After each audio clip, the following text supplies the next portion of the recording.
única razão da minha adoração, ó Jesus.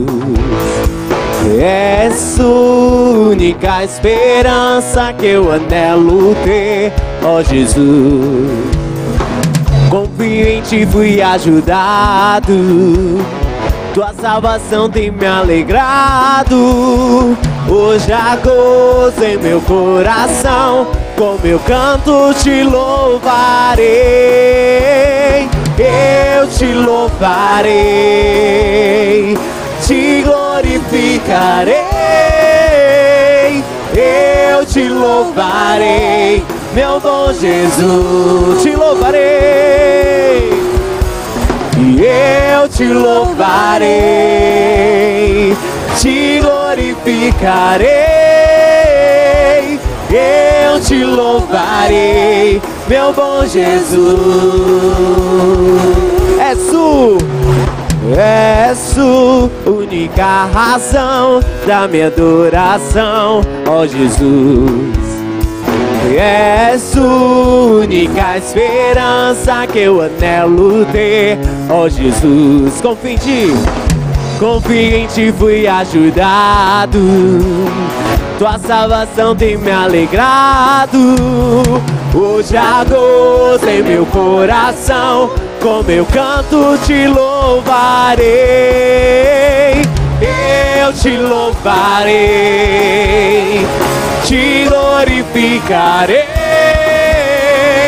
Eu te louvarei, meu bom Jesus. Eu te louvarei, eu te louvarei, te glorificarei. Eu te louvarei, meu bom Jesus. Em todo tempo, em todo tempo te louvarei. Em todo tempo, em todo tempo te adorarei. Declare bem forte. Em todo tempo te louvarei. Em todo tempo te adorarei. Eu te louvarei, te glorificarei. Eu te louvarei, meu bom Jesus. sim, Senhor, eu te louvarei. Eu te louvarei, te glorificarei. Eu te louvarei, meu bom Jesus. Bem forte. E eu te louvarei.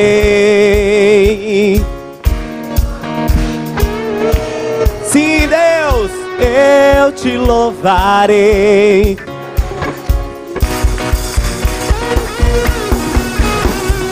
Eu te louvarei, te glorificarei. eu te louvarei, meu bom Jesus, meu bom Jesus, meu bom Jesus, meu bom Jesus. Aleluia, glórias a ti, Jesus. Glória a Deus, a paz do Senhor, igreja. Pode sentar, amém. Eu estava conversando com o Giovanni logo quando eu cheguei, que a impressão que eu tenho é que Deus tem muita pressa de trazer um grande avivamento sobre essa igreja. Diante do que a gente é ministrado pela palavra, não é? E eu creio nisso, que o avivamento ele já foi liberado no reino espiritual sobre as nossas vidas, né? E a gente vai viver esse avivamento ao ponto de Salvador saber e vir aqui ver o que Deus vai estar fazendo aqui no nosso meio. Nessa noite nós vamos falar, o tema é a respeito do pecado e suas consequências. Nós vamos ser ministrados a respeito deste tema, porque é necessário que nós estejamos em posicionamento para viver o grande reavivamento que Deus tem para nossas vidas. A vida terrena, na verdade, ela é um campo de batalha, e a gente sabe disso, né? A gente entende também que a luta dessa vida, ela não tem fim, né? Ela é todos os dias nós temos lutas a vencer. Agora, nós precisamos entender o seguinte, que existe uma batalha constante, e isso é real, e uma luta sem fim contra quem? Contra os nossos inimigos. Por quê?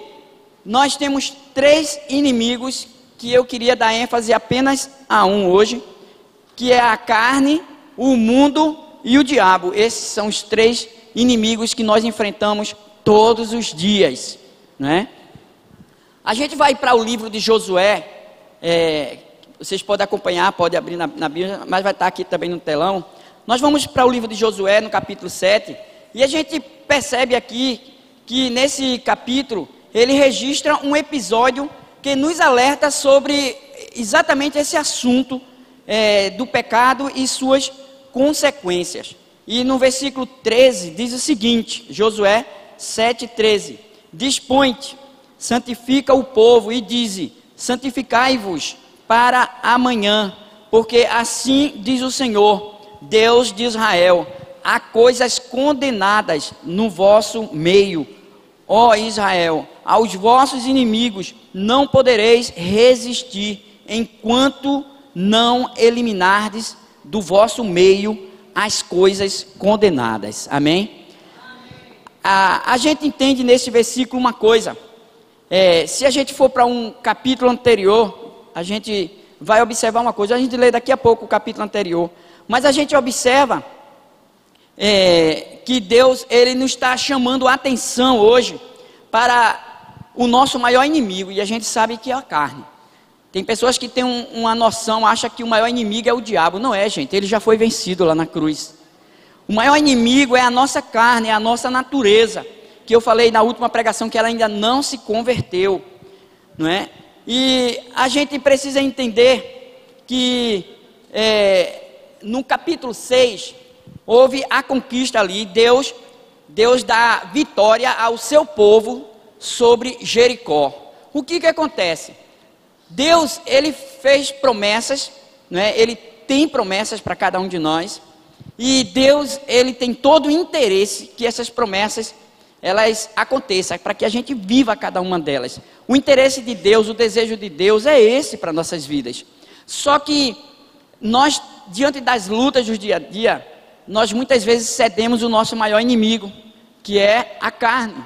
A carne é uma batalha constante, todos os dias, diariamente, a gente passa por essa batalha.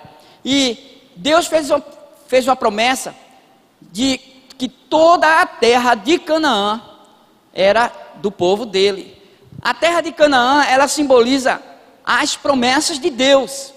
E quando chegou a hora do povo conquistar e viver e usufruir dessas promessas, aí Deus levanta Josué, passa o Jordão e entra em Canaã, literalmente. Para quem não sabe, a cidade mais fortificada era Jericó. Então Jericó era a cidade mais forte e não tinha ninguém naquela época, não existia canhão, mas mesmo que existisse, talvez ia dar trabalho para derrubar aquela muralha. E o que Josué fez? Josué, ele simplesmente consultou a Deus.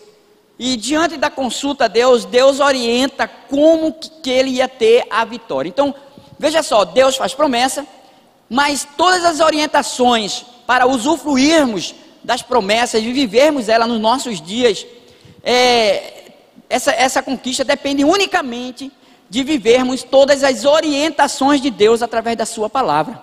A palavra de Deus, ela é repleta de orientações. Essas histórias foram deixadas aqui como a palavra de Deus, para que nós venhamos a aprender com os erros dos outros, para não precisar passar por ele. Às vezes demoramos muito no deserto, às vezes deixamos de conquistar promessas que Deus nos fez, não porque Deus não quis cumprir, mas porque nós muitas vezes cedemos e nos prostramos diante do nosso principal inimigo, que é a nossa carne. Então, eles chegam ali e Deus dá toda a orientação. Então, para toda promessa, existem princípios a se cumprir. Deus fez uma promessa que Jericó era a cidade mais forte e Canaã todo ia saber quem era o Deus de Israel através da primeira cidade que ia ser conquistada pelo seu povo. E aí, ele dá as orientações e a gente já sabe aquelas orientações, que as voltas que ia na cidade, a última volta ninguém podia falar com o outro, era um silêncio completo, como dizer assim, um jejum de silêncio, ninguém, até o momento que fosse alertado em tocar as cornetas e o povo todo gritar de uma vez só. Aí ele ia soltar todo o ar que eles economizaram num grito ali de glória, vamos dizer assim, de vitória sobre o povo de Deus. E com apenas com o som dos instrumentos e com a voz do povo, a muralha foi de terra abaixo, ela caiu literalmente, e o povo ali fez a parte que ele tinha que fazer, conquistou aquela terra. Mas Deus dá uma ordem para o seu povo. Os princípios, eles não encerram aí, eles continuam. Por quê? Porque era apenas Jericó que estava sendo conquistada, só que Canaã tinha muitas outras cidades a ser conquistada, porque aquela terra era literalmente do povo de Deus. E aí as orientações eram: olha só, ninguém vai cobiçar nada dessa terra, ninguém aqui, e vocês têm que pegar todos destruir tudo, queimar tudo. Agora, a prata, o ouro, o ferro, consagre ao Senhor e separe isso aí para o Senhor. E aí eles tinham que fazer exatamente isso. E o que acontece? Aí acontece uma grande falha aqui diante de um homem, não é? E vamos ver agora a respeito do que aconteceu, não é? E aqui no capítulo, voltando aqui onde a gente estava citando a história do capítulo 6, do versículo 18 ao 19, diz o seguinte: tão somente guardai-vos das coisas condenadas, para que não tendo-as vós condenado, não as tomei, e assim torneis maldito o arraial de Israel, e o confundais. Porém, toda prata e ouro, e utensílios de bronze e de ferro, são consagradas ao Senhor, irão para o seu tesouro. A gente observa uma coisa aqui, que Deus ainda continua trazendo as suas instruções para o seu povo, não é? E a gente observa que Deus, ele está nos chamando atenção aqui, para que a gente tenha uma total e completa vigilância a respeito do nosso principal inimigo. Então, sendo Jericó a cidade mais fortificada, não é? Realmente era uma fortaleza, Deus dá a vitória completa para o seu povo sobre aquela cidade. E a notícia se espalhou por toda Canaã, que o Deus de Israel, que tirou o povo dele lá do Egito, que lançou 10 pragas e chegou aqui em Canaã, porque essa terra pertence a eles. Imagina como é que ficou os moradores daquela terra. E a cidade mais fortificada estava fechada, temendo a isso. Imagina as outras cidades. Então, mas existia uma próxima cidade, que era uma das menores cidades, chamada Ai, nem se comparava com Jericó, não é? E nem a quantidade do exército que existia ali naquela cidade, a cidade de Ai. Então, as instruções para a nossa vitória, ela está onde? Na palavra de Deus. Se você não tem um hábito, porque hábito se cria. Tem gente que diz que não consegue ler Bíblia, porque tal. Gente, é falta de hábito. Hábito se cria. A mesma coisa a oração. Às vezes dizemos que não conseguimos ficar de 5 minutos, 10 minutos. Falta de hábito. Quando você cria um hábito, você vai ver que vai ter dia que você vai ficar 4 horas e pensa que passou 20 minutos. Porque hábito se cria. E as instruções de Deus para nossas vidas, para conquistarmos as promessas que Ele fez para nós, que Ele deixou na sua palavra, as instruções, todas essas instruções estão onde? Na palavra. Então nós temos que não apenas conhecer, mas também praticá-la, colocar em dias em nossas vidas. Então, diante dessa situação, a gente sabe que aconteceu algo que não deveria acontecer, não é? Diante de toda essa advertência, um homem chamado Acã, ele foi vencido pela carne, diante da cobiça da riqueza que ele viu ali. E a gente vai ler agora, capítulo 7, versículo 1, que fala sobre a tentação no meio da vitória. Gente, o povo de Deus estava literalmente diante de uma grande vitória, diante de um grande milagre, porque eles viram uma muralha enorme, gigantesca, uma cidade toda ruir e cair terra abaixo, apenas tocando os instrumentos e gritando com as suas vozes. Um milagre aconteceu e uma vitória completa. Agora preste atenção que a gente vai ler aqui, porque há um perigo muito grande depois de uma grande vitória, e eu vou mostrar a vocês por quê. Então, aqui no capítulo 7, do versículo 1, diz o seguinte: prevaricaram os filhos de Israel nas coisas condenadas, porque Acã, filho de Carmi, filho de Zabdi, filho de Zera, da tribo de Judá, tomou das coisas condenadas. A ira do Senhor se acendeu contra os filhos de Israel. A gente observa aqui que foi quebrado um princípio. Muito claro aqui, um princípio se foi quebrado. E quando se quebra um princípio, se arca com prejuízos e consequências terríveis na vida das pessoas. E esse pecado aqui, que a gente está vendo, Deus viu esse pecado como um pecado da nação, porque foi uma orientação dada a toda a nação de Israel e para todo o povo. Então todo mundo era consciente a respeito dos princípios de Deus. Preste atenção, todos nós aqui não somos inocentes diante do que já ouvimos e diante do que estamos ouvindo hoje. Por quê? Porque o conhecimento aqui é muito claro. Deus está nos dando instruções e nós precisamos observar e colocar em prática essas instruções. A gente observa que diante daquela vitória toda, Josué, aliás, me perdoe, Acã, ao entrar ali, ele é cobiçado, e ele vê ali uma barra de ouro e outras coisas de valor, e ele se deixa levar pela carne. Olha só, um ditado, uma coisa certa aqui que eu vou falar. O diabo, ele fica às vezes no aguardo. Quando a gente está no centro da vontade de Deus, a gente vê o fluir, o agir de Deus, a vitória sobre as tempestades, sobre as tribulações, e o maior perigo nosso é exatamente quando estamos diante da vitória, tomando posse e vivendo essa vitória. Nós temos uma tendência a muitas vezes baixar as armas, vigiar menos, até sair da torre de vigília. Aí a gente começa a relaxar. Gente, esse é o maior, é esse momento que o diabo fica furioso quando a gente tem uma vitória, mas ele continua na alerta, esperando este momento para nos dar uma rasteira.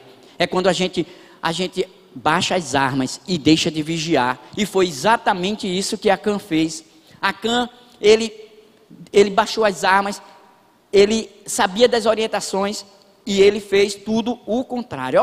Olha só o que acontece aqui.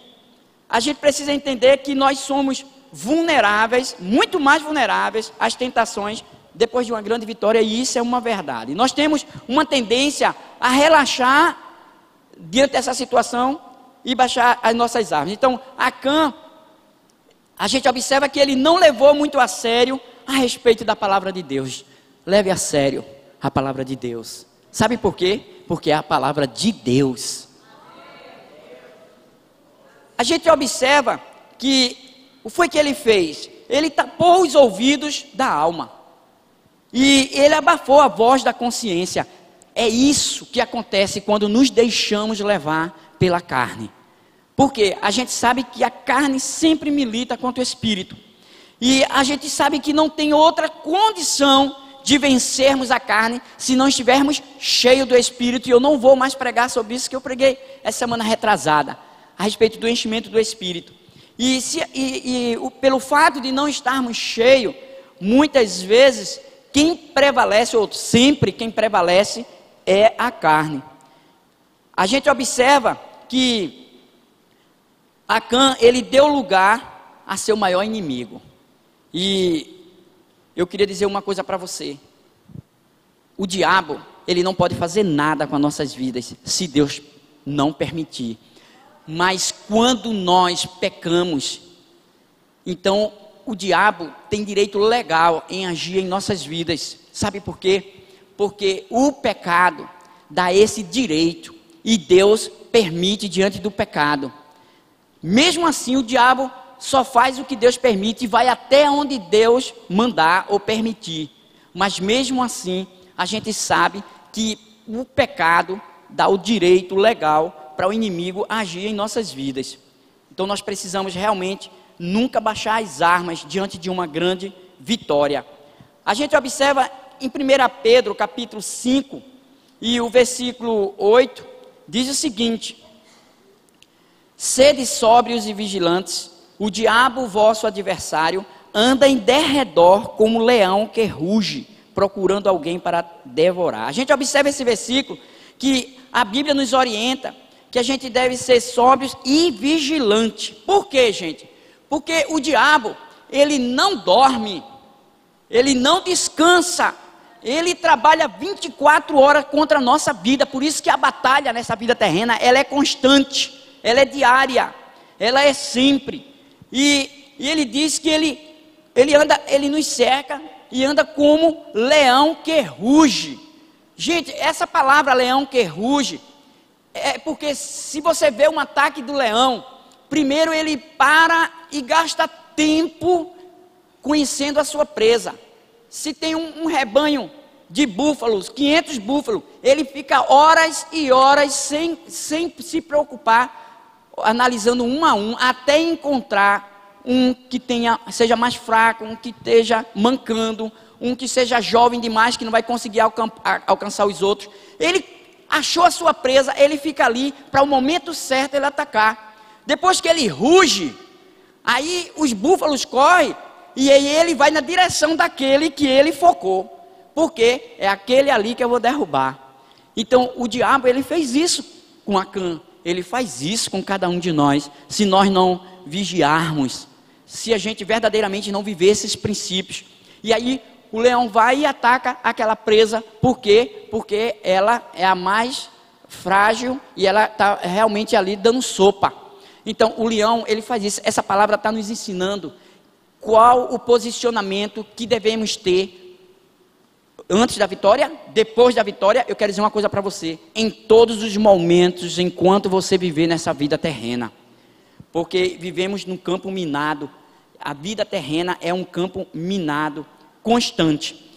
Então o diabo, ele verdadeiramente espera uma oportunidade.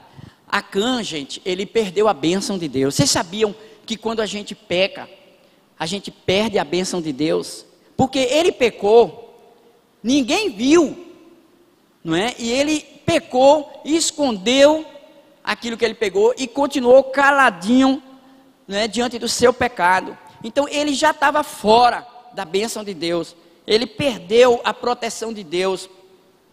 Mesmo conhecendo a advertência que Deus tinha dado, ele errou, ele pecou, ele quebrou os princípios. E em Josué capítulo 7, do versículo 4, diz o seguinte: assim subiram lá do povo uns 3.000 homens, os quais fugiram diante dos homens de Ai. Por que eu trouxe esse versículo aqui? Para mostrar uma coisa para vocês, que Deus, que a próxima cidade era Ai. E antes, Josué tinha mandado o capitão ali daquela tropa e vigiar como era a cidade. E quando eles voltaram, eles trouxeram um relatório dizendo o seguinte: olha, a cidade é pequena, não tem muito soldado, 3.000 homens é o suficiente para a gente ir para essa batalha. Porque se ele pediu 3.000 homens, é porque talvez tinha metade desses 3.000 homens, era o exército de lá, era a metade. E eles foram. Gente, esse versículo mostra claro que eles voltaram derrotados dessa cidade de Ai. Como é que pode isso? Deus dá vitória da maior fortaleza de Canaã, do maior exército, talvez do exército mais armado. Deus dá vitória ao seu povo, e de repente a menor cidade, a mais fraca, que não precisou nem o exército todo isso, somente 3.000 soldados, e ali o que acontece? Eles fogem, eles foram derrotados sobre aquela cidade. Gente, imagina a frustração. Por quê? Por causa do pecado. todo Israel passou a sofrer. Por quê? Porque o pecado nos distancia de Deus. Quando nós estamos na peleja sem Deus, pode esperar a derrota, pode esperar o fracasso, mas quando você está na peleja com Deus, espere, porque só vai dar vitória para suas vidas. E a Bíblia, ela nos orienta para que nós venhamos a viver esse posicionamento como um cristão. Então, a gente observa que o pecado, ele afeta os que estão à nossa volta. Ele afetou a todos, gente, não é? Nós somos, ou a gente é bênção, ou a gente é maldição. Então, essa escolha somos nós que fazemos. Quando nós somos bênção, é porque nós estamos vivendo os princípios da palavra de Deus, e Deus nos abençoa por causa do nosso próximo. Vocês sabiam disso? Deus não me abençoa por causa de mim, Deus me abençoa por causa do meu próximo. Então eu tenho que viver para ser bênção na vida de todos. Agora, se a gente é bênção ou maldição para os outros, então o que fazemos de coisa certa ou de coisa errada, sempre outros vão ser atingidos. Você sabia disso? Sempre as suas escolhas, alguém vai ser atingido, não só você. Todos aqueles da sua volta talvez sejam atingidos. Então, não somos uma ilha isolada. A Bíblia diz que nós somos o corpo. Significa que cada um é um membro. Se um membro sofre, todo o corpo sofre. É assim que a Bíblia nos orienta e nos diz quem somos. Então, isso é tão sério que a gente nem pode imaginar, porque a gente pode estar trazendo sofrimento para a vida de outros, diante das nossas escolhas e de nossos posicionamentos. A gente também pode estar abençoando a vida de outros ricamente, também diante das nossas escolhas. Então, que verdadeiramente nós tenhamos esse entendimento e escolher a fazer o que é certo. Então, o pecado de Acã, ele foi visto por Deus, não é, como o pecado de toda a nação, porque a ordem foi dada a todo o exército do Senhor, e nós fazemos parte desse exército, nós somos o exército do Senhor. A gente entende o seguinte, por exemplo, quando o marido, ele é infiel com a esposa, não é? Ele na verdade, ele vai trazer sofrimento para toda a família, gente. Toda a família vai sofrer. Ele nem percebe que quando o homem ou a mulher, essa pessoa se torna infiel, primeira coisa que ele faz é perder a sua reputação, e em seguida todos ao seu redor vai sofrer. Então a gente precisa entender uma coisa, que quando a mesma coisa é um filho, quer ver? Um filho, não é? O filho no geral, quando um filho ele se vereda para as drogas, ou álcool, ou rebeldia, não é? Ele não apenas está adiantando a sua morte, mas ele está matando seus pais aos poucos. Por quê? Gente, para os pais ver um filho envolvido com as drogas, é morte para eles. E eu conheço alguns pais, não é, que morreram literalmente de tanto sofrimento e angústia de ver os seus filhos envolvidos com droga. Então, às vezes eles nem percebem o mal que ele está causando aos outros. Significa que o pecado, ele é muito egoísta, porque às vezes a pessoa está pecando pensando somente ele, só que ele está trazendo uma destruição imensa ao seu redor. E isso é importante refletirmos a respeito do pecado e tomarmos um posicionamento diante de Deus, não é? A gente observa outra coisa, quando um líder, por exemplo, um líder peca, às vezes o pecado do líder é secreto, não é? Mas para Deus não existe pecado secreto. Gente, tem pessoas que às vezes está fazendo uma coisa sozinho e ninguém está vendo, e ele está cometendo um pecado, e muitas vezes na internet em teclar aonde não deveria e olhar o que não era para olhar. E simplesmente ele vê, eu estou só, ninguém está aqui, mas Deus está ali vendo, o diabo também está ali vendo. E o diabo, ele fica o tempo todo vigiando, buscando uma brecha para entrar. E Deus permite. Por quê? Por causa do pecado. Então, a gente observa que quando esse líder peca em secreto, não é? Esse pecado, ele não apenas está sepultando o seu ministério, mas, na verdade, ele está cavando um abismo para todos aqueles que ele lidera. Então, todos são atingidos. Eu já vi uma igreja se dividir em várias. Gente que não quis mais saber de crente por causa de um pecado de um líder. Então, veja a responsabilidade diante de toda a igreja, diante dos pais, diante dos filhos, diante da liderança, diante de cada um de nós. Porque para Deus não existe pecado oculto, porque Deus vê todas as coisas. Agora, em Josué capítulo 7 e 5, a gente vê aqui o pecado, ele sempre produz derrota. Bote isso na sua cabeça, quando você estiver sendo tentado pela carne, porque ser tentado não é pecado. Agora, ceder à tentação, sim, é pecado. E todo pecado, ele produz o quê? Derrota.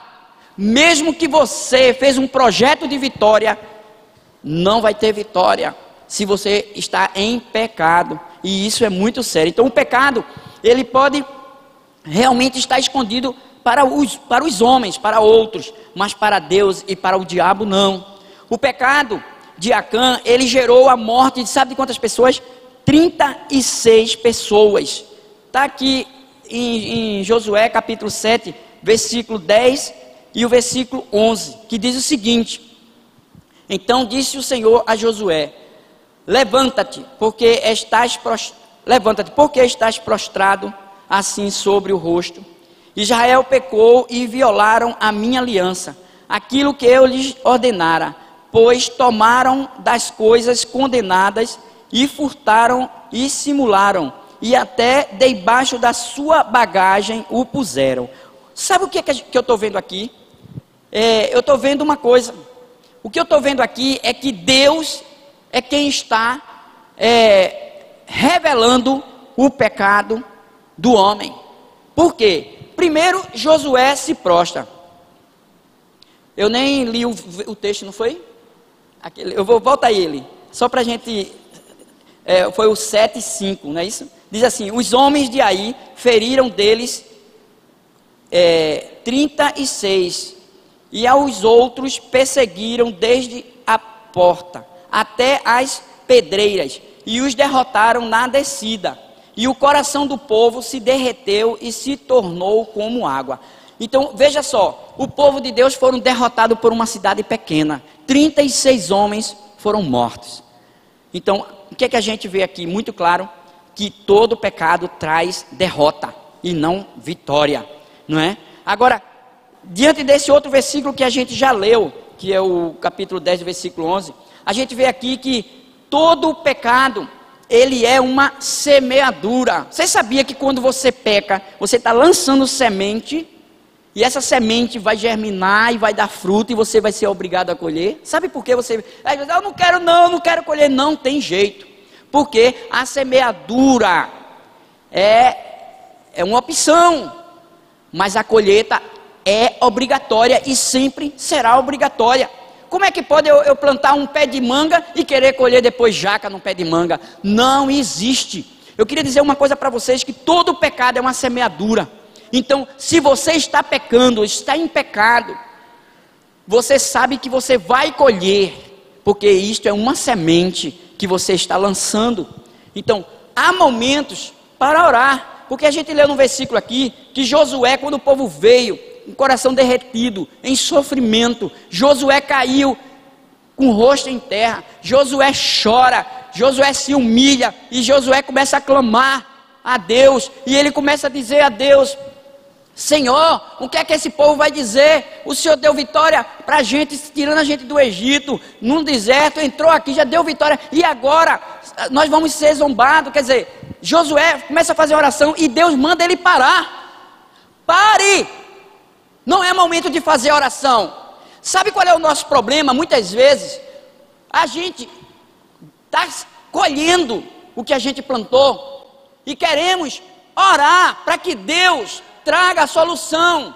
E Deus disse: não, esse agora não é o momento de orar. Agora é o momento de agir, de se arrepender dos seus pecados, de confessá-lo e deixá-lo, para poder eu cumprir com a promessa que eu fiz para vocês. E o maior problema nosso é esse.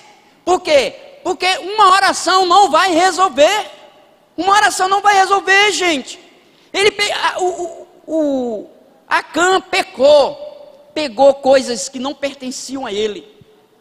Eu vou falar uma coisa aqui, eu não escrevi nada para falar isso não, mas existe tanto tipo de maldição. Quando a gente vai lá para o livro de Malaquias, tem 4 maldições no livro de Malaquias, tão sério, que é sobre quando a gente não é um dizimista. A gente está pegando coisa que não é nossa. O dízimo não é seu, o dízimo é do Senhor. Isso é roubo. Porque a Malaquias diz isso, é maldição. Quando a gente fala dos líderes, dos nossos líderes, gente, é uma maldição terrível. Se o líder errou, você não dá o direito a você falar dele, persegui-lo ou ir contra ele, mas dá o direito a você orar por ele, para que Deus ministre e converta o coração dele novamente. Existe 4 maldições ali, gente. Filhos contra pai. Gente, é sério, às vezes a gente não observa, e às vezes a gente não sabe, porque a gente trabalha, porque até ganha bem e a coisa não dá. É porque muitas vezes a gente não observa que estamos pegando coisa que não é nossa, e isso é pecado. Pegar coisa que não é sua é roubo. E Deus ainda diz: roubará o homem a Deus? Sim, em que roubais? Nos dízimos e nas ofertas. Com maldição sois amaldiçoados, vós, a nação toda. Isso é para a nação toda, gente. O que Deus está dizendo é o seguinte, e Ele dá a solução para que a gente saia dessa maldição. Ele diz: traga os dízimos e as ofertas, e provai-me nisto, se eu não vos, primeiro, repreenderei o inimigo, para que não consuma o fruto da tua terra, se eu não vos abençoar e repreender o inimigo. Então, uma oração não repreende, nenhuma oração de nenhum pastor da terra, de todas as igrejas junto, se orar por aquele que não quer conserto, que quer apenas a bênção, quer sair da maldição, não vai. Sabe por quê? Porque tem que ter o conserto. Por isso que Deus disse: eu mesmo repreenderei o devorador. Então, se a gente não é um dizimista, então não adianta orar pedindo uma bênção material. Faz o seguinte: deixe o pecado, afaste o pecado da sua vida, cumpra com os princípios de Deus. Sabe por que a gente não quer observar isso? Porque a nossa carne está cobiçando aquilo que não é nosso. E é exatamente isso que Deus está dizendo. Eu estou falando aqui só das maldições Malaquias. Eu não estou nem falando, gente, da Bíblia toda, de todos os princípios, as ordenanças, os decretos, está tudo aqui, os mandamentos.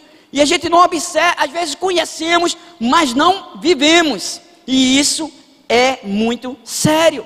Então, a gente observa o seguinte, que o pecado, ele enfraquece o povo de Deus. O pecado nos enfraquece.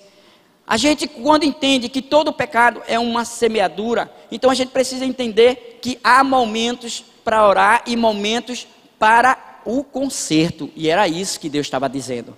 Deus disse: Josué, não é o momento de orar, é o momento de consertar. É o momento de tirar do meio de vocês a maldição, o pecado. Não apenas Acã e sua família pagaram pelos seus erros, mas a gente observa aqui que todo Israel foi derrotado pela pequena cidade de Ai, para mostrar o seguinte: se o Senhor não edificar a casa, em vão trabalha os que edificam.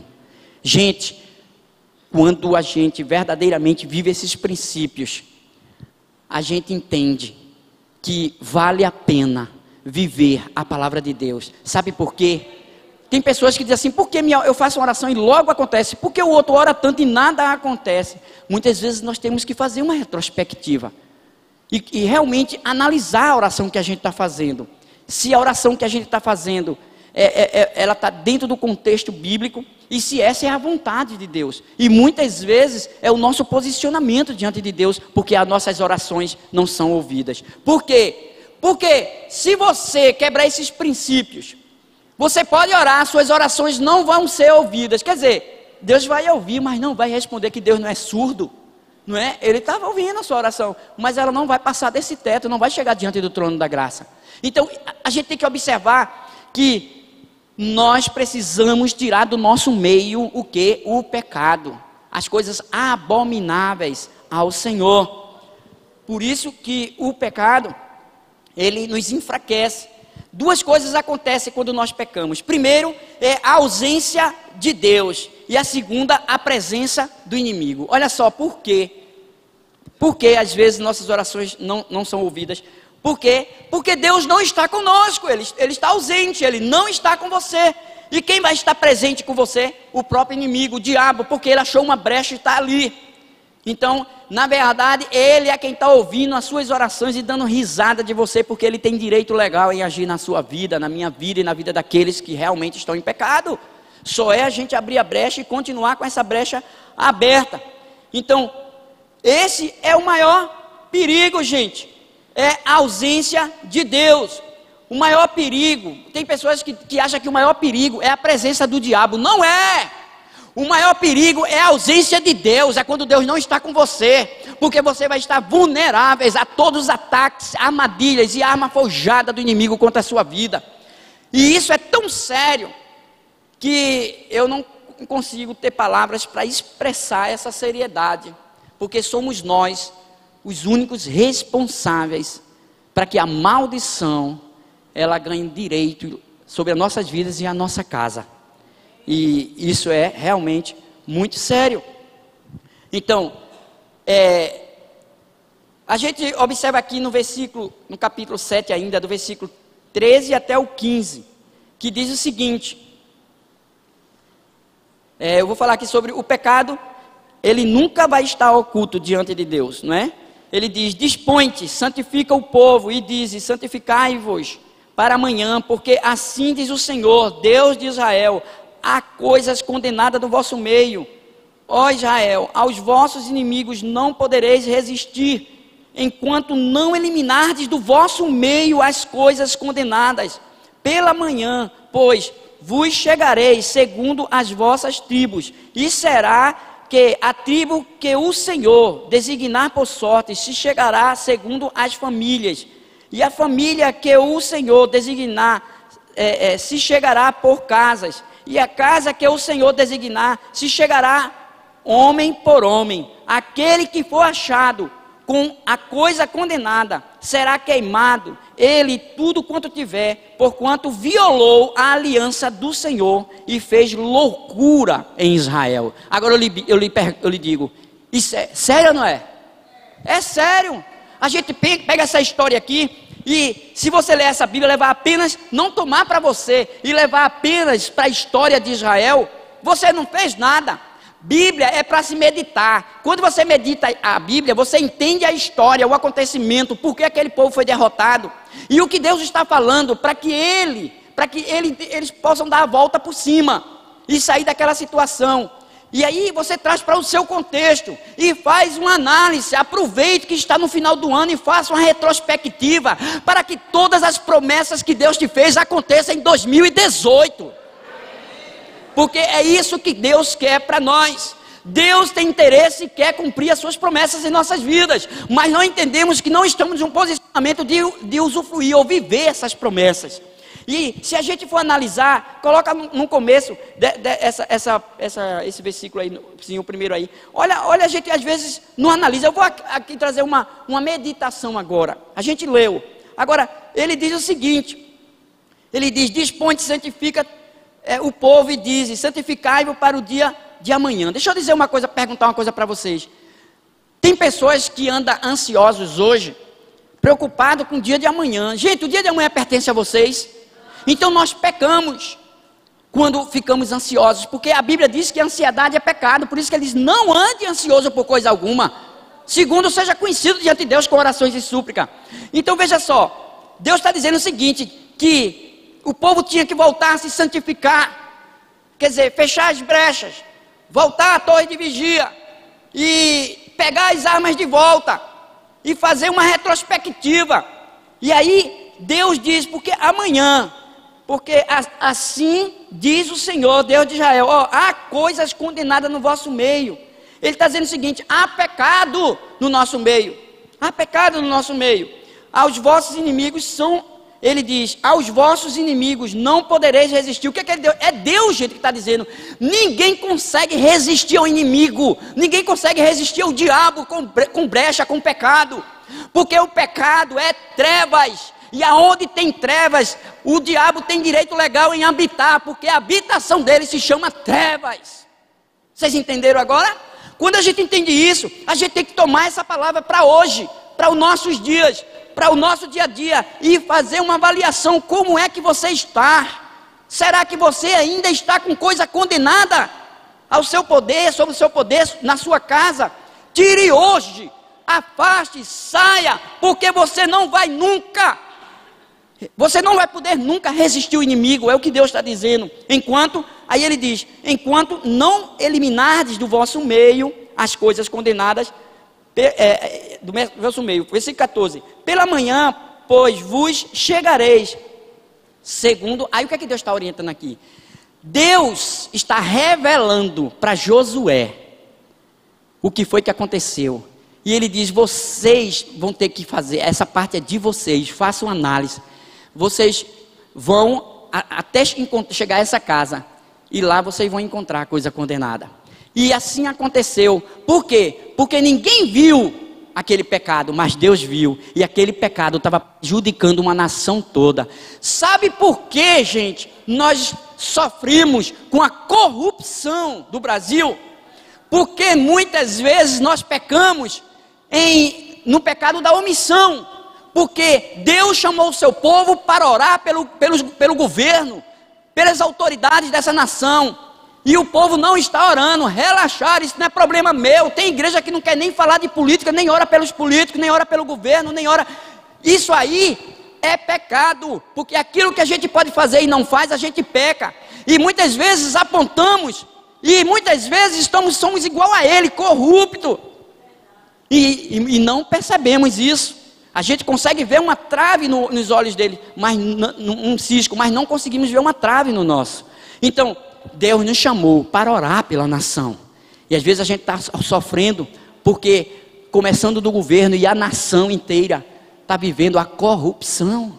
E aí da legalidade é um espírito, uma potestade no ar. E essa nação fica debaixo de uma maldição. Uma nação rica, e o dinheiro sendo vazado para tudo que é lugar, e o povo passando necessidade, sem saúde, porque é precário, os hospitais. E a gente, quando olha tudo isso, sabe quem é culpado? Somos nós. E muitas vezes não entendemos que isso é pecado, e se é pecado, então nós temos que tirar do nosso meio, fazendo o quê? Se posicionando como um exército de Deus, para orar por esta nação, porque esta nação, eu profetizo que ainda será conhecida como um celeiro de missionários para todas as nações da terra. Mas é necessário que o povo, agora o povo só se preocupa com orar quando vê a situação, querendo defamar a imagem da família, destruir com a sexualidade das crianças.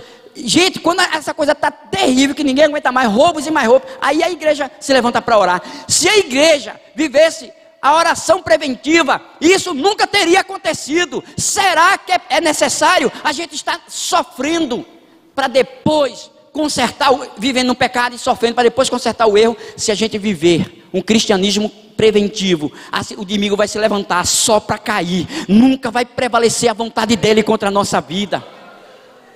E é isso que nós precisamos fazer, é isso que Deus está nos ensinando. Então, a gente precisa entender, esse versículo que eu li foi qual? O 13? 13 até o 14. Então, eu queria correr aqui para dizer uma coisa para vocês, que o pecado, como a gente já sabe, nunca estará oculto diante de Deus. O pecado, a gente percebe aqui que o pecado de Acã foi secreto, mas os seus efeitos, eles foram foi público, porque todos sofreram. O pecado sempre será trevas e a gente não pode esquecer isso. O pecado parece doce, mas o seu final sempre será amargo. O pecado oferece liberdade, mas seu final é escravidão. O pecado, ele oferece prazer, mas ele só traz tormento. O pecado, ele oferece vida, mas o seu final sempre será morte. Tudo o contrário do que Deus nos prometeu. Tudo isso acontece quando estamos distantes de Deus. E o pecado nos separa de Deus. O pecado de Adão e Eva separou eles de Deus, eles foram expulsos da presença de Deus. O pecado de Saul, foi enviado um espírito maligno sobre a vida de Saul quando Deus se afastou dele, porque ele pecou. E Deus ainda usou o profeta para dizer que Deus não está interessado em sacrifício, mas sim que obedeça a sua palavra. E às vezes a gente não entende, tem vezes que a gente é firme na igreja, está no ministério, trabalha. O que Deus está interessado é que você obedeça à palavra. Muitas vezes a gente pensa que o fato de a gente estar trabalhando para Deus, Deus está conosco. Depende. Porque muitas vezes nós pecamos e a gente não observa. Então, essa palavra que eu estou trazendo aqui é para o povo de Deus. É para você que teme a Deus. É para você que diz que ama o Senhor. Essa palavra aqui é para todo aquele que diz que ama Jesus, que crê nele. Porque Jesus disse, aquele que diz que me ama, obedece a minha palavra. E isso é claro e sério, está na Bíblia. Então, a gente precisa verdadeiramente correr do pecado, não é? Quando a gente entende que o pecado, que o maior inimigo, aliás, da nossa alma, o maior inimigo da nossa vida, não é a presença do diabo, aí a gente vai entender que o maior perigo é a ausência de Deus. É a falta de Deus na sua vida. Quer ver? Eu acho que eu pulei, mas coloca aí o capítulo 8, Romanos 8, 1, 31. Diz assim, 8:31. Que diremos, pois, à vista destas coisas? Se Deus é por nós, quem será contra nós? Vocês conhecem bastante esse versículo. Gente, realmente, se Deus está conosco, nós somos a maioria. Se Deus está conosco, nenhum diabo pode ser contra nós. Agora, deixa eu perguntar uma coisa. E se Deus não for por você? É para você pensar. E se Deus não for por você? A gente observa que isso realmente é sério. Senão não estaria aqui na palavra de Deus, não é? Então, em Josué, eu estou terminando aqui, Josué 7:20 até o 21, eu vou falar aqui sobre o pecado, gente. Ele não compensa. Você sabia que o pecado não compensa? Tem gente que pensa que compensa, mas não compensa. Vamos ler aí, Josué 7:20 até o 21, dos dois versículos. Respondeu Acã a Josué e disse: verdadeiramente pequei contra o Senhor, Deus de Israel, e fiz assim e assim, quando vi entre os despojos uma capa babilônica, e 200 ciclos de prata, e uma barra de ouro do peso de 50 ciclos, cobicei-os e tomei-os, e eis que estão escondidos na terra, no meio da minha tenda, e a prata por baixo. O que a gente observa aqui? Eles encontraram, e ele ali teve que confessar. Por quê? Porque era Deus que estava revelando. Gente, esse homem, mesmo diante do povo orando, Deus mandando santificar, ele ficou caladinho, ocultou o seu pecado. Ele só confessou porque Deus revelou e mostrou onde é que estava, a casa onde é que estava e o homem que tinha pego. E ele teve que confessar e dizer onde estava, porque ele tinha que dizer onde estava para poder o povo de Israel tirar as coisas condenadas, o pecado do meio deles. Então vocês observam que não valeu a pena a cobiça da carne. Não valeu a pena. Tem pessoas que pensam que vale a pena um pequeno e rápido prazer da carne, mas que traz consequências desastrosas na vida das pessoas. Vigie, se encha do Espírito Santo, resista ao seu maior inimigo, porque Deus vai cumprir cada uma de suas promessas para a sua vida. Então, a gente observa tudo isso e vê que verdadeiramente Deus entra com providência, porque a gente tem que entender que o pecado não compensa. Por trás da sua falsa felicidade, o pecado, não é? Por trás isso é uma falsa felicidade, está o choro e ranger de dentes. Você sabia? O pecado é pior, gente. Veja como isso é sério. O pecado é pior do que a pobreza, pior do que a solidão, pior do que a fome e pior do que a morte. Porque essas coisas são fortes, mas o pecado é pior do que tudo isso. Sabe por quê? Porque essas coisas não nos separam de Deus. Vocês sabiam? Nada disso aqui nos separa de Deus. Está ali em Romanos, quer ver? Romanos 8, 35. Diz assim: quem nos separará do amor de Cristo? Será a tribulação, ou a angústia, ou a perseguição, ou a fome, ou a nudez, ou perigo, ou a espada? Porque estou bem certo de que nem a morte, nem a vida, nem os anjos, nem os principados, nem as coisas do presente, nem do porvir, nem dos poderes, nem a altura, nem a profundidade, nem qualquer outra criatura poderá separar-nos do amor de Deus que está em Cristo Jesus, nosso Senhor. Agora, eu creio que vocês estão dando glória a Deus, porque eu dou glória a Deus também. Eu creio que vocês estão dando glória a Deus, é porque vocês estão entendendo essa mensagem. Eu estou acreditando que o Espírito Santo já está trazendo algumas coisas ocultas, e que vocês já estão revelando na mente, e que vocês realmente vão colocar em dias a vida de vocês. Sabe por quê? Deus tem pressa em nos dar vitória sobre todas as situações da nossa vida. Deus é quem fez a promessa, gente, e Ele é fiel para cumprir. Agora, muitas vezes não vivemos essa promessa porque somos infiéis quando não cumprimos seus princípios. Por quê? Porque a palavra de Deus, ela é a semente que tem que ser lançada no coração e vivermos, não é? Então, significa que se você verdadeiramente semear a palavra na sua vida todos os dias, você vai colher cada uma das promessas que Deus deixou escrito nela. Vale a pena, vale a pena.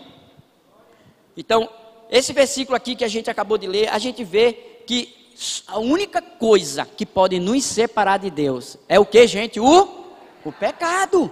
É o pecado, gente. Não tem nada que possa nos separar de Deus a não ser o pecado. Por quê? Eu vou repetir: o pecado é trevas. Significa que Deus é luz. Se Deus está presente, não tem como as trevas ficar. Ela vai ser obrigada a bater de retirada. Ninguém pode resistir o diabo e ele fugir de você nas trevas. Não adianta. Tem gente que quer resistir o diabo nas trevas. Tire as coisas condenadas do seu meio, porque a luz da presença de Deus vai brilhar, e obrigatoriamente as trevas têm que se dissipar.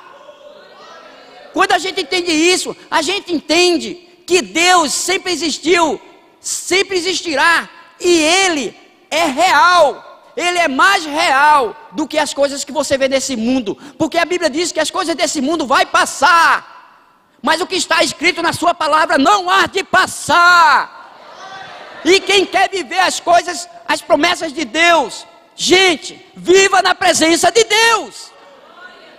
A ciência pode estudar a luz, porque é uma energia, mas as ciências não podem estudar as trevas. Já falei isso aqui. Sabe por quê? Porque as trevas não existem. Ela já está condenada na sua eternidade. Gente, as trevas é a ausência de luz. Então saiba, se as trevas ganhou campo, invadiu a sua vida, a sua casa, é porque a presença de Deus não está ali. Então, nós temos que viver verdadeiramente a presença de Deus. Aí esse alerta foi trazido. Agora, depois dessa palavra, né, que foi um pouquinho dura, eu vou dizer como foi o final dessa turma aí toda, que continuou firme, tirou as coisas condenadas do seu meio, e aí se rendeu ao Senhor, e continuou. Dali por diante, Josué não fez mais nada. Antes ele consultava a Deus. No dia que ele não consultava, As trevas tomavam conta, mas ele, sabendo disso, ele consultava a Deus: Senhor, como é que é essa cidade? Aí Deus instruía ele e ele tinha vitória, vitória, vitória, vitória, vitória. Josué chegou na sua velhice sendo mais que vitorioso. Por meio de quem? Da luz, que é a presença de Deus ali naquele lugar. E aí eu quero finalizar essa palavra. Agora tome posse, diante do posicionamento que você vai tomar a partir de hoje. Tome posse que Deus tem mais interesse do que você, para que se cumpra as promessas dele na tua vida. Se você tem promessa, volte a sonhar se deixou de sonhar. Volte a fazer projetos se já engavetou ele. Volte, sabe por quê? Porque Deus é fiel para cumprir com as suas promessas. E qual é o último versículo que a gente vai ler?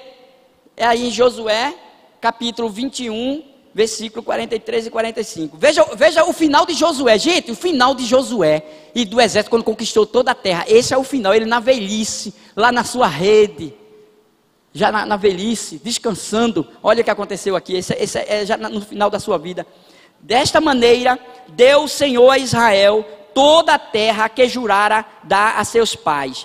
E a possuíram e habitaram nela. O Senhor lhes deu repouso em redor, segundo tudo quanto jurara a seus pais. Nenhum de todos os seus inimigos resistiu diante deles. Olha só, a todos eles o Senhor lhes entregou nas mãos. Agora, olha esse final, gente, tome posse. Nenhuma promessa falhou de todas as boas palavras que o Senhor falara à casa de Israel. E tudo se cumpriu. Glória a Deus. Glória a Jesus. O meu desejo é que o seu final seja assim. Que o nosso final seja assim. O meu desejo é que essa presença seja tão forte que as pessoas entrem num culto já pulando e falando em línguas e vivendo o avivamento e vivendo as promessas e vivendo a presença poderosa de Deus. Porque eu quero isso para mim e eu desejo isso para vocês. Mas é necessário o nosso posicionamento. Amém? Gente, vocês sabiam, eu vou dizer uma coisa para vocês aqui. Vocês sabiam que eu não tinha preparado esse final, mas para vocês querer ouvir de novo a palavra, senão não posso terminar assim. Aí eu mostrei o final de Josué. Para vocês depois, eita, o pastor Edinaldo, nem vou hoje para o culto. Porque, é brincadeira, gente. Mas eu queria dizer uma coisa para vocês. Essa é a realidade. Deus hoje nos trouxe verdadeiramente a um posicionamento para que as promessas dele se cumpram na nossa vida. Agora, o que é que eu vou fazer agora, gente? Agora eu vou orar. Porque depois que Deus revelou e tirou o pecado do meio do povo, eles voltaram a orar e Deus dando vitória. E o que é que a gente vai fazer agora? Nos levantar. Vamos agora tirar do nosso meio as coisas condenadas ao Senhor através de uma oração. Não é apenas uma oração de pedir perdão, é pedir perdão e obedecer, tirando as coisas feias, e obedecer os princípios de Deus, mesmo que isso talvez lhe traga aparentemente um grande prejuízo financeiro, material, não sei. Mesmo, gente, é necessário, porque a abundância será como chuva na vida de vocês. Vale a pena, vale a pena. Então o que é que você vai fazer? Eu vou dar uns segundos, pouquinhos segundos, no máximo 10, para vocês em silêncio fazer uma oração, fazer uma retrospectiva e confessar ao Senhor. Amém? Pode orar.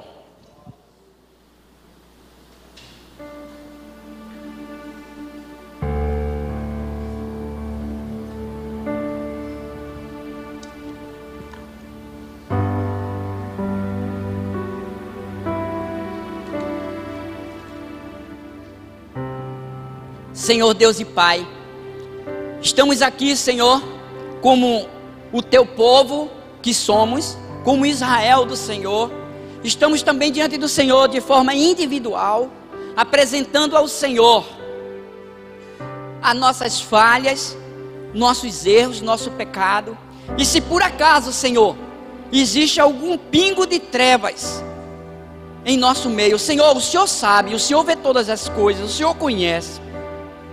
Revela-nos, Senhor. Revela-nos se já está no nosso inconsciente e não lembramos mais dele.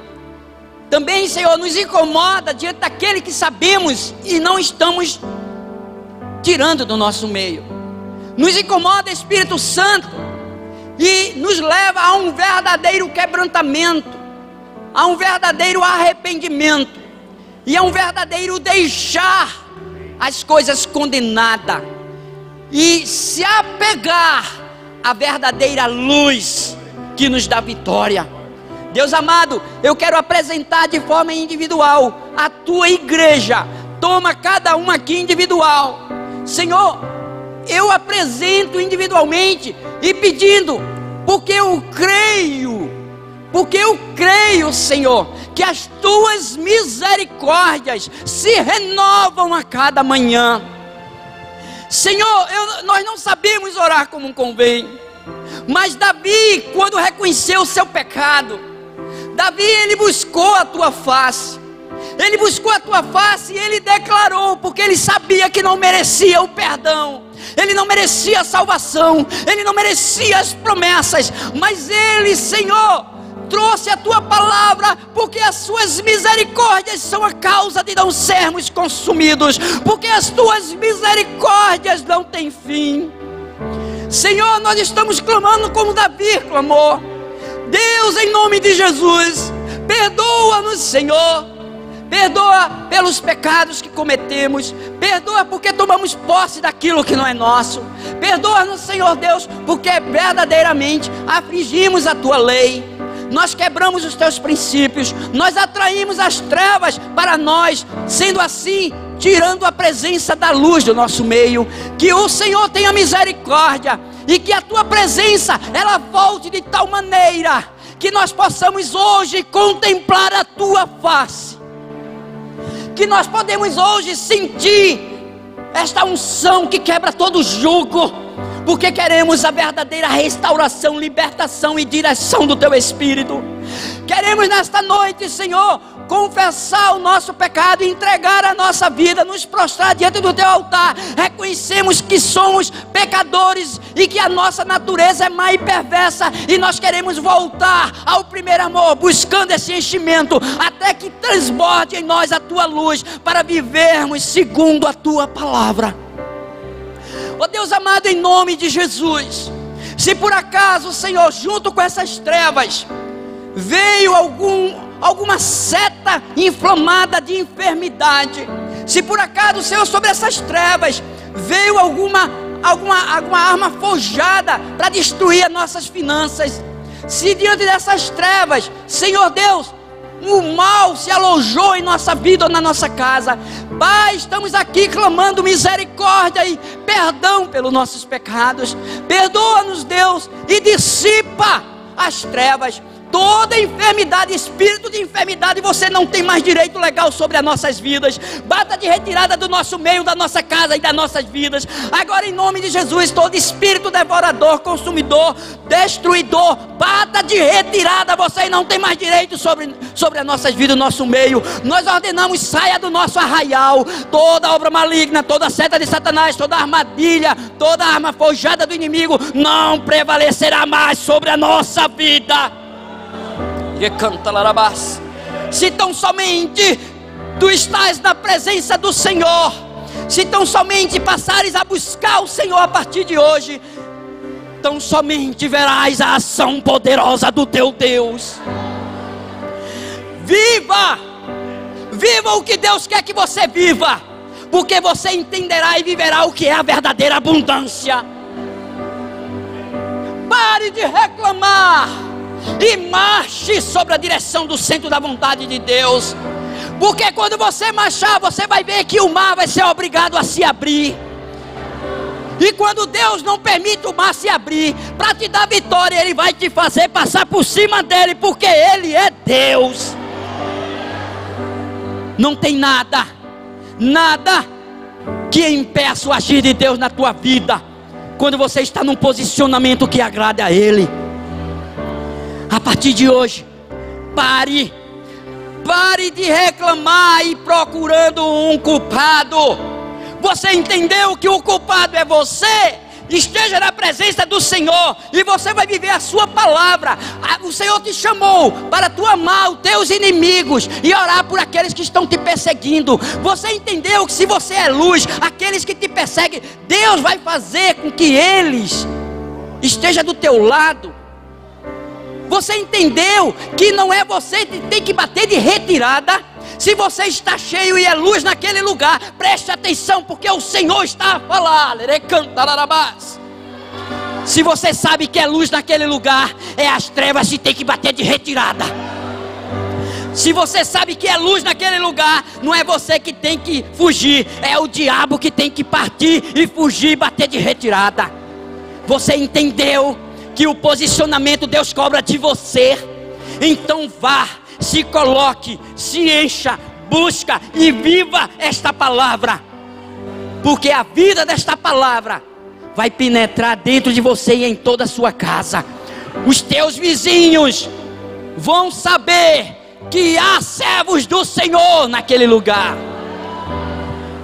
O patrão e todos os funcionários vão dizer bem alto: ali há um servo e uma serva do Todo-Poderoso. É você que tem que fazer a diferença. Não queira cobrar daquele que não conhece o Senhor, porque ele não conhece o Senhor. Mas Deus vai cobrar de você sobre o seu posicionamento que tem que tomar diante daqueles que não conhecem a Deus. Se é para pregar a palavra, pregue. Se precisar falar, fale. Mas Deus quer que você pregue com a sua vida. Então viva o Evangelho, porque você encontrará vida e vida abundante. Aonde quer que haja qualquer mal que esteja se alojando no nosso meio, na casa de cada um aqui representado, inclusive na casa daqueles que estão nos assistindo, que este mal agora é na autoridade, no todo poder e autoridade foi dado a Cristo, e é no nome de Jesus Cristo que eu ordeno que este mal saia agora em nome de Jesus. Pai, que a tua luz, a luz da tua presença possa invadir este lar, esta pessoa, esta família, de tal maneira que a tua glória seja venha resplandecer neste lugar, ao ponto de que a restauração, a comunhão, o diálogo, o amor venha prevalecer sobre esta família. Que a bênção do Senhor ela seja completa e seja contínua. Então somente recebe, porque o Senhor é contigo. Senhor, nós te louvamos e já te agradecemos no nome de Jesus. Amém. Glória a Deus. Aleluia.